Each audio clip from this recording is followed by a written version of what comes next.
বিনামূল্যে বাংলাদেশকে ৩০,০০০ ton potash সার দিবে রাশিয়া। রাশিয়ার উরাচেম গ্রুপের প্রধান নির্বাহী দিমিত্রি কনিয়েভ স্বাক্ষরিত এক চিঠির মাধ্যমে কৃষি মন্ত্রণালয়কে এ বিষয়ে নিশ্চিত করা হয়েছে। ২১ নভেম্বর কৃষি মন্ত্রণালয়ের এক সংবাদ বিজ্ঞপ্তিতে এ তথ্য জানানো হয়। ২০ নভেম্বর ঢাকায় রুশ ফেডারেশনের ভারপ্রাপ্ত রাষ্ট্রদূত একেতেরিনা সেমেনোভা এ সংক্রান্ত একটি চিঠি কৃষি উপদেষ্টা লেফটেন্যান্ট জেনারেল মোহাম্মদ জাহাঙ্গীর আলম চৌধুরী এর নিকট হস্তান্তর করেন। উরাচেম গ্রুপ বিশ্বব্যাপী খাদ্য নিরাপত্তা নিশ্চিতকরণে দীর্ঘদিন ধরে কাজ করে আসছে।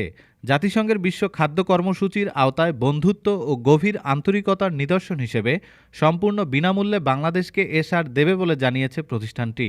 চিঠির বরাত দিয়ে বিজ্ঞপ্তিতে বলা হয়, রাশিয়ার পিজেএসসি ইউরালকালি বিশ্বের মধ্যে অন্যতম পটাশ সার উৎপাদনকারী প্রতিষ্ঠান। ২০১৩ সাল থেকে পিজেএসসি ইউরালকালি G2G ভিত্তিতে জেএসসি বৈদেশিক অর্থনৈতিক সহযোগিতার অংশ হিসেবে বাংলাদেশে ১ মিলিয়ন টনেরও বেশি এমওপি সার সরবরাহ করে। প্রসঙ্গত, এর আগে ২৯ আগস্ট কৃষি উপদেষ্টার সঙ্গে সৌজন্য সাক্ষাৎকালে ঢাকায় নিযুক্ত রাশিয়ার রাষ্ট্রদূত আলেকজান্ডার প্রথম এ কথা জানিয়েছেন। ডেস্ক রিপোর্ট, আজ বার্তা, ঢাকা।